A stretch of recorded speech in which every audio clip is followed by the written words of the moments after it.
वेदों में अध्यात्म है, वेदों में भौतिकी है, रसायन है, गणित है,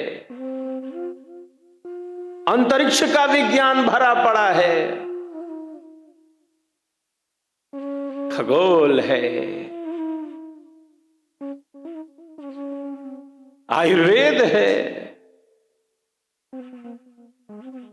जीव विज्ञान है।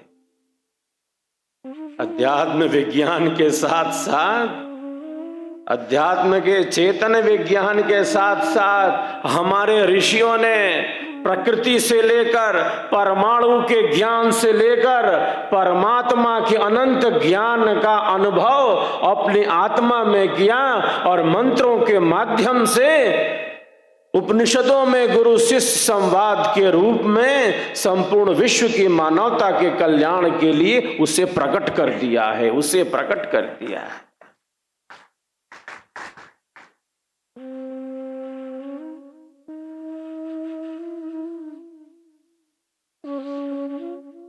यह जो ज्ञान है हमारी ऋषि परंपरा का, जो भारतीय ज्ञान परंपरा है, उसका आधार आत्मिक होता है। यही हमारे देश के ज्ञान का वैशिष्ट्य है। हमारे ज्ञान का जो आधार है वह आंतरिक है, वह सूक्ष्म है, वो अनुभवात्मक है, वो साधनात्मक है।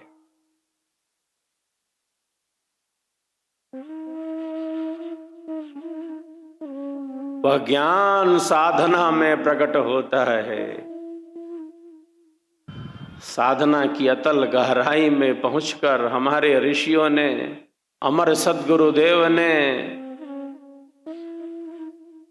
साधना की अतल गहराई में पहुंचकर अध्यात्म के सर्वोच्च शिखर को प्राप्त किया। जो चीज जैसी है उसको वैसा जान लिया, समझ लिया।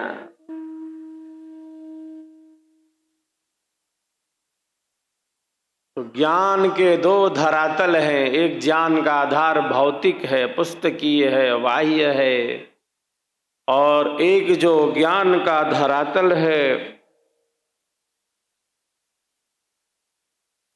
वह सूक्ष्म है, आंतरिक है, भेदिक है, अनुभवात्मक है। उसी ज्ञान की धारा को, वेदों के उसी सहज सनातन पथ को विहंगम योग के प्रणेता अनंत श्री सद्गुरु सदाफल देव जी भगवान ने साधना की अतल गहराई में पहुंचकर संपूर्ण विश्व की मानवता के कल्याण के लिए प्रदान कर दिया, उसको प्राप्त कर लिया।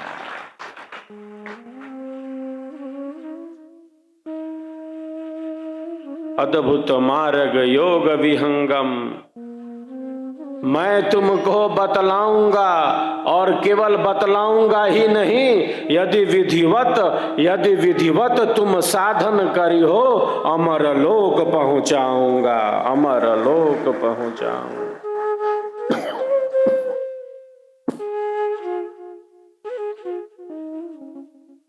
महाप्रभु अनंत दयामय, उनसे तो ही मिलाऊंगा, कहें सदाफल परमानंदा, आवागमन मिटाऊंगा, आवागमन मिटाऊंगा।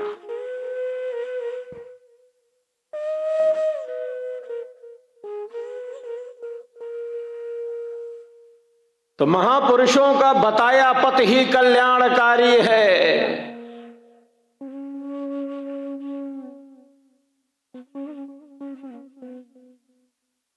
ऋषियों महर्षियों